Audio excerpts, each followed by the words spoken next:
मेरे को अनएम्प्लॉयमेंट नहीं दिखती क्योंकि एक्चुअली बहुत सारे ऐसे ऑनलाइन पोर्टल्स हैं जहां आप अप्लाई कर सकते हो और बहुत सारी टाइप की जॉब्स हैं। अगर आप सिर्फ गवर्नमेंट जॉब देखते हो तो वो तो एक लिमिटेड ही होंगी ऑब्वियसली। अगर 5,000 वैकेंसी है तो 10,000 वैकेंसी कैसे निकाल देगी सरकार। तो आप सिर्फ गवर्नमेंट जॉब्स को मत देखिए और जो दूसरे ऑप्शंस है उसको भी देखिए। और आपको खुद ही करना पड़ेगा अपनी गरीबी के लिए। तो सरकार तो एक लिमिटेड हद तक ही आपके लिए कुछ प्लान्स ला सकती है। एक्चुअली हर जगह पूरे दुनिया में हर जगह की महंगाई बढ़ रही है। अब अगर अमेरिका ग्रो हो रहा है तो आज भी अमेरिका में ग्रोथ मतलब अभी अभी कम से कम 20% टैक्सेस बढ़े हैं अमेरिका में। मैं आपको बता रहा हूँ, एक एवरेज बिल इंडिया में 500 रुपये तक का आता है मोबाइल का। वहाँ वेराइजन AT&T ये जब जो नेटवर्क प्रोवाइडर्स हैं इनके 15,000 20,000 तक के बिल आते हैं और उसमें भी इंक्रीज़ हुआ है अभी। जबकि वो तो ऑलरेडी डेवलप कंट्री है, वहाँ पॉपुलेशन का कोई प्रॉब्लम नहीं है, तब भी वहाँ इंक्रीज़ हो रहा है। एक्चुअली मैं ये कहना चाहता हूँ कि इसमें मेरे को मोदी सरकार की तो कोई ऐसे गलती लगती नहीं है क्योंकि सरकार तो अपने हिसाब से जो उनका बजट बनता है या जो उनका प्लानिंग होती है उस हिसाब से उन लोग योजना लाते हैं। बट एज एन इंडिविजुअल हम सबको ट्राई करना चाहिए कि अपना जो फाइनेंशियल कंडीशन है उसको इम्प्रूव करने का, ज़्यादा मेहनत करने का, ज़्यादा आइडियाज़ लाने का। मोदी सरकार 5G नेटवर्क ला रही है, इंटरनेट ला रही है, तो बहुत सारी नई अपॉर्चुनिटीज़ भी आ रही हैं। तो आप सिर्फ गवर्नमेंट जॉब्स को मत देखिए और जो दूसरे ऑप्शंस है उसको भी देखिए। और आपको खुद ही करना पड़ेगा अपनी गरीबी के लिए। तो सरकार तो एक लिमिटेड हद तक ही आपके लिए कुछ प्लान्स ला सकती हैं।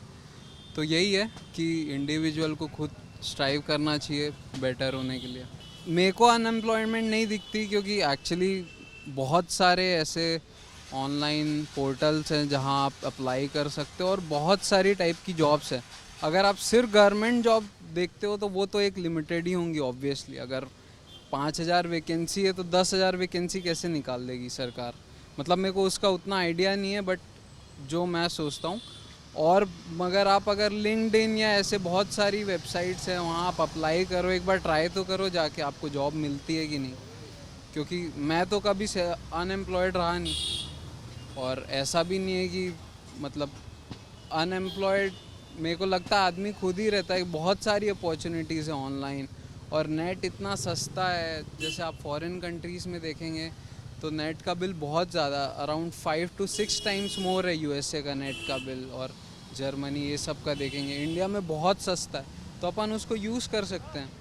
बहुत सारे और अपॉर्चुनिटीज़ है जॉब के अलावा। लोग फ्रीलांसिंग कर सकते हैं, फ्री में स्किल सीख सकते हैं जिससे वो अपना इम्प्रूवमेंट कर सकते हैं। तो बहुत सारे तरीके हैं। मुझे एग्जैक्टली नहीं पता कि क्यों सरकारी जॉब चाहिए रहती है। उसका एक रीज़न ये हो सकता है कि वो एक ईज़ रहता है लाइफ में, फिर आप अपना यूज़ करना ब्रेन कम कर देते हो। मुझे लगता है जब आपकी जॉब लग जाती है तो आप सेटल हो जाते हो, उसके बाद लगता है कि अब तो ठीक है, अब सब चल जाएगा अपने आप।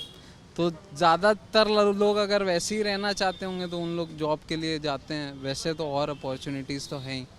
और जहाँ तक मेरे को बात लगती है कि प्राइवेटाइजेशन कर रही है गवर्नमेंट, ऐसा है तो जैसे एयर इंडिया है, वो कितने सालों से सिर्फ लॉस में और वो सिर्फ गवर्नमेंट को लॉस दे रही है। तो अगर उसको प्राइवेटाइजेशन करके अगर गवर्नमेंट को उससे प्रॉफिट मिल रहा है तो इसमें फ़ायदा है कि नुकसान है, तो आप खुद ही सोच सकते हो। ये है कि पहले ये था एयर इंडिया में, जैसे वो गवर्नमेंट था, मैं एक एग्जांपल दे रहा हूँ, तो उसमें 50-50 45+ 50-55+ भी जो एयर क्रू मेंबर्स होते हैं वो भी थे। और उनको कोई निकाल नहीं सकता क्योंकि वो गवर्नमेंट जॉब है। भले वो कैसा भी ट्रीट करे कस्टमर को, वो कुछ रूल्स फॉलो करे नहीं करे, लॉस हो रहा है प्रॉफिट हो रहा है, किसी को कोई मतलब नहीं है क्योंकि वो गवर्नमेंट है। बट अब अगर प्राइवेटाइजेशन हुआ है तो जो जितने भी क्रू हैं वो एकदम प्रोफेशनल तरीके से लिए जाएंगे। उनका एक लिमिट होगा, हाइक होगा, एक काम करने का तरीका होगा जो मतलब ऐसा कैजुअल टाइप का नहीं लेंगे कि हाँ मेरी गवर्नमेंट जॉब है तो जैसा मन है वैसा कर सकते हैं। तो ये डिफरेंस है। महंगाई तो बढ़ती जा रही है और मतलब I am not an economist, तो मेरे को पता नहीं है कैसे महंगाई अपन कंट्रोल कर सकते हैं। पर जहाँ तक मेरी नॉलेज है, मैं इंटरनेशनल प्रोसेस में काम करता हूँ वहाँ, तो एक्चुअली हर जगह पूरे दुनिया में हर जगह की महंगाई बढ़ रही है। और अगर आपको जैसे अभी 2.3 ट्रिलियन डॉलर्स की इकोनॉमी है, तो अगर ये 3 ट्रिलियन होगी, 5 ट्रिलियन होगी, तो महंगाई और बढ़ेगी। अब अगर अमेरिका ग्रो हो रहा है तो आज भी अमेरिका में ग्रोथ मतलब अभी अभी कम से कम 20% टैक्सेस बढ़े हैं अमेरिका में। मैं आपको बता रहा हूँ, एक एवरेज बिल इंडिया में 500 रुपये तक का आता है मोबाइल का। वहाँ वेराइजन, AT&T, ये जब जो नेटवर्क प्रोवाइडर्स हैं, इनके 15,000 20,000 तक के बिल आते हैं, और उसमें भी इंक्रीज़ हुआ है अभी। जबकि वो तो ऑलरेडी डेवलप कंट्री है, वहाँ पॉपुलेशन का कोई प्रॉब्लम नहीं है, तब भी वहाँ इंक्रीज़ हो रहा है। तो पूरे वर्ल्ड में इंक्रीज़ हो गई।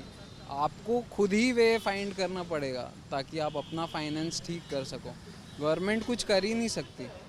या तो गवर्नमेंट उधार लेगी, आपको सब्सिडी देगी, उसमें भी नुकसान होगा देश का। 1980s में अराउंड सेंसेक्स का प्राइस 600 1000 कुछ जो भी होगा, इतने बड़े बड़े क्रैश आए, इतनी बड़ी बड़ी मंदी आई, अभी कोरोना आया और अभी मार्केट वापस अराउंड 36,000 पे है। और ये एक्सपेक्टेड है कि ये ईज़िली 50,000 जाएगा। तो आप इन्वेस्ट करो कंपनी में। 35,000 से 50,000 अगर इंडियन शेयर मार्केट जा रहा है, तो उस ग्रोथ का फ़ायदा आप भी उठाओ ना। उसके लिए आपको सीखना पड़ेगा ना स्किल्स। सब चीज़ गवर्नमेंट ला के दे देगी तो वो मेरे को ऐसा सही भी नहीं लगता।